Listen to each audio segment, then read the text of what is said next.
Sudah? Bismillahirrahmanirrahim. Teman-teman subscribe, monggo. Teman-teman di sini kita mau masuk ke tempat sholat subuhnya Kanjeng Sunan Kalijaga. Oke, langsung saja bersama beliau.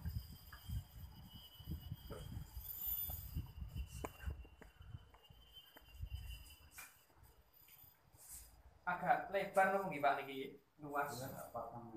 Sekitar.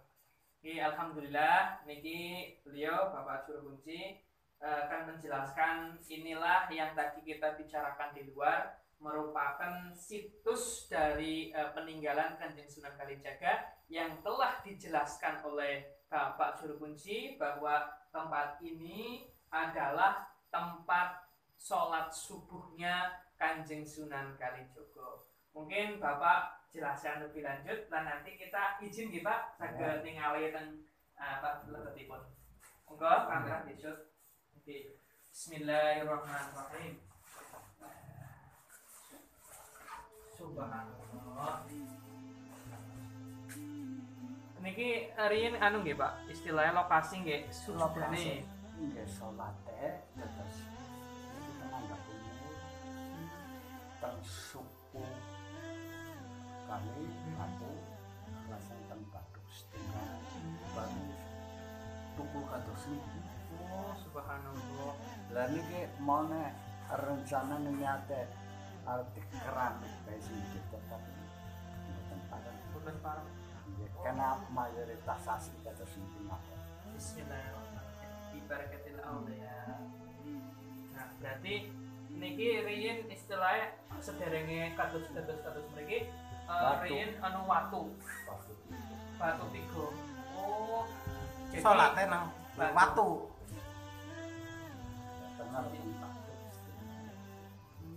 Jadi begini teman-teman, memang yang apa tuh Pak kalau seketik. Nah ini kalau di short riyin. Jadi kalau zaman dahulu kalau orang sholat itu kan tidak ada sajadah kayak di masjid kayak zaman sekarang.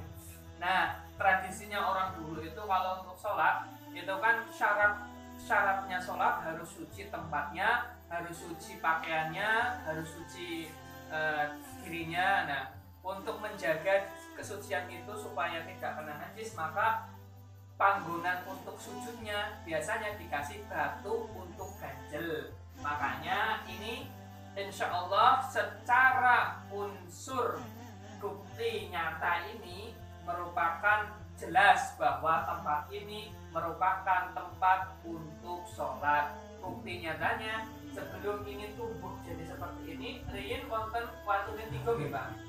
Jadi batu 3 itu yang di sini nggih Pak ya. Ini ya lebetipun nggih, terus dulu itu cuma ada batu 3 yakni untuk tempat dengkul apa anu suku nggih. Jadi untuk nempak ini nggih suku. Jadi untuk meletak suku 2 ya. Dari cara gampangannya beginilah. Suku 2, kemudian untuk sujudan 1 nggih. Karena ini nggih. Itu kados niki. Nah, jadi tapi lekang zaman berjalan non sewu niki. Teman bro, Mas Trik, untuk lebih jelas dipegang bisa.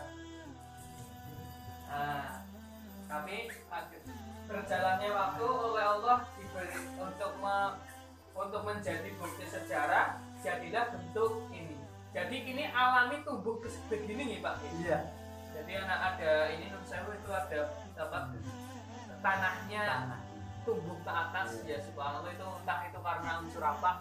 Kalau saya ya mungkin ini bisa jadi karena proses alami atau mungkin juga ada maksud tertentu yang tahu hanya Allah Subhanahu wa taala. Tapi yang jelas di dalam ini merupakan ada 3 buah batu untuk tempat sholatnya Kanjeng Sunan yang dulu beliau di sini beliau melaksanakan ibadah sholat subuh. Subhanallah wa sa'allah nggih. Baik, terima kasih Bapak atas penuturannya. Ada Pak, saya hendak mengajukan cerita-cerita apa di tempat ini Bapak selaku juru kunci pernah tidak istilahnya baik tempat ini ada hal-hal yang aneh entah dari bangunannya atau dari apanya. Misalkan ini kayaknya saya ada melihat keunikan ini Pak, dari ini kan rangkanya seperti ini kok ada kayu yang nyelemat apa ya bahasa kasarane. Nggih anu niki napa Pak niki kok benten piyambak niki? Oh, ini kan ya. Jadi ini kan biar rangka ya, tapi itu kok ada kayu diselemat gitu loh. Ini napa niki Pak? Untuk itu sih meletakkan besok supaya jangan cepat ngenderong. Niki napa Pak niki? Kayu Nah, kayu jati itu kena sedikit. Saking beriman itu lagi tadi. Subhanallah. Berarti ini bukan kayu sembarangan nggih Pak nggih? Bukan. Jadi ini kayu jati dulu bekas masjid yang sekarang namanya Masjid Al-Itqan, yang sekarang berdiri pondok yang diasuh oleh Bapak Yai Mufroil Abdul Jabbar. Berarti niki dulunya adalah saka masjidin apa Pak? Apa? Merupakan pasren ngajeng. Oh, jadi kenapa menjelang itu ceritanya bakuran jangan makhluk di datang tengah-tengah jadi akhirnya singar betul sama akhirnya nange yang penat terus disebutnya lokal jadi kan mau kayu Berarti istilahnya kayu jati ini gak ada cerita ngoten nggih. Ya setahun ya tak udah nang depan melumut tak boten orang bosok orang rampung ya dan gue nyata subhanallah mano tepung ibu nggih Pak niki bukti sejarah. Jadi sahabat subscribe, ini tempat ini punya keunikan dan ini bagi para teman-teman yang lokasinya di dekat Masjid Al-Itqan, jangan tinggalkan sejarah. Ini adalah kayu yang dulu kayu jati nih Pak. Adalah kayu jati yang dulunya untuk tiang masjid. Dan dulu kan sekarang Masjid Al-Itqan sudah direhab. Nah, ini wingnya ada di sini. Jadi bagi teman-teman yang terutama pondok Fadlullah apa gimana deh? Pak Ajeng Tabarukan. Nun sewu Pak, yang datang ke sini biasanya orang tidak dari mana saja dan apa tujuannya? Tujuannya yang minta restu sambil itu ya orang manusia kan punya keinginan ya berdoa kepada Allah. Iya pada Allah direstui nampak Ada yang sampai nginep nggak Pak di sini?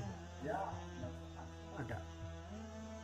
Jadi intinya sumur gemuling niku sanes jeneng mbah utawi tiyang nggih. Sumur gemuling niku asline jeneng Grumbul, merga petilasanipun Kanjeng Sunan Kalijaga. Dan ini adalah tempat sholatnya Kanjeng Sunan. Dan tempat ini dirawat, dikelola oleh pihak mana Pak? Dari Bapak sendiri selaku generasi penerus atau memang dari pihak desa yang istilahnya ya, sekarang ya desa ulama kiai itu kesini juga Pak.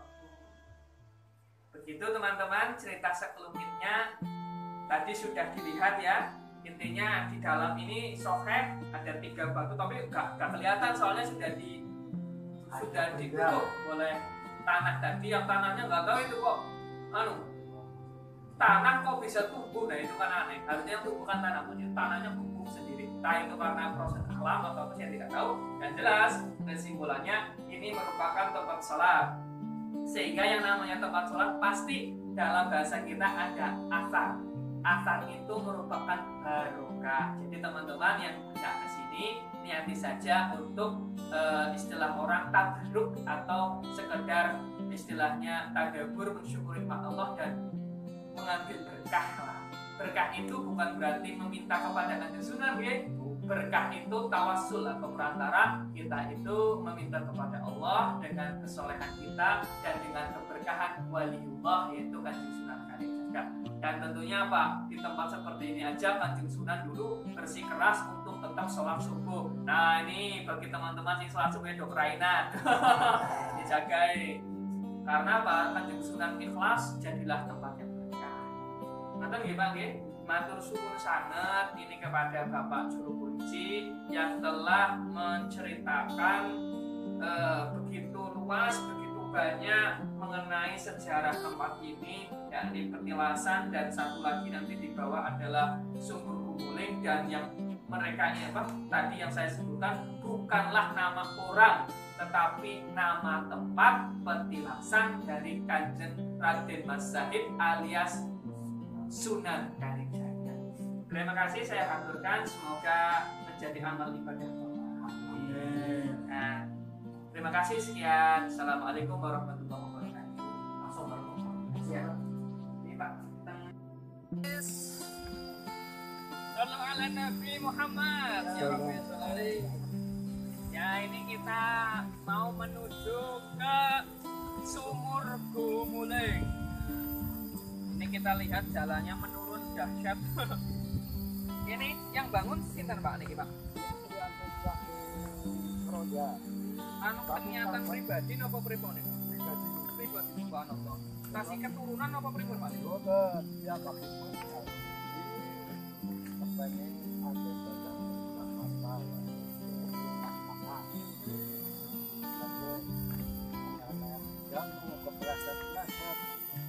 Akhirnya nazar dibagi rezeki kang sing kuasa aku pamal.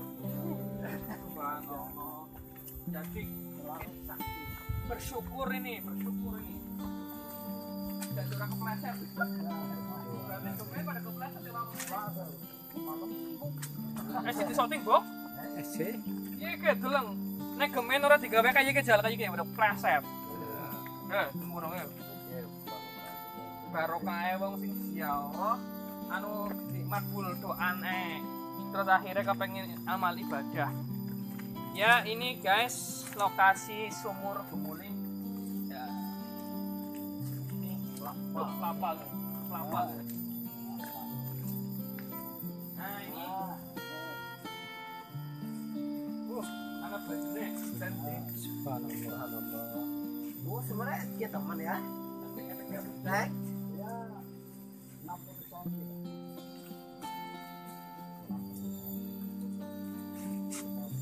Iya, maunya ya biasa.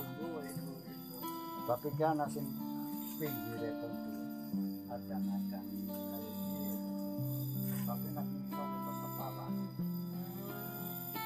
Berarti Riyin sederenge di napa carane di paringi iki anu mung hubungan kaya kolam napa pripun Pak niki? Waune zaman Kanjeng Bupati Cokro Sewoyo biasa maunya di situ akhirnya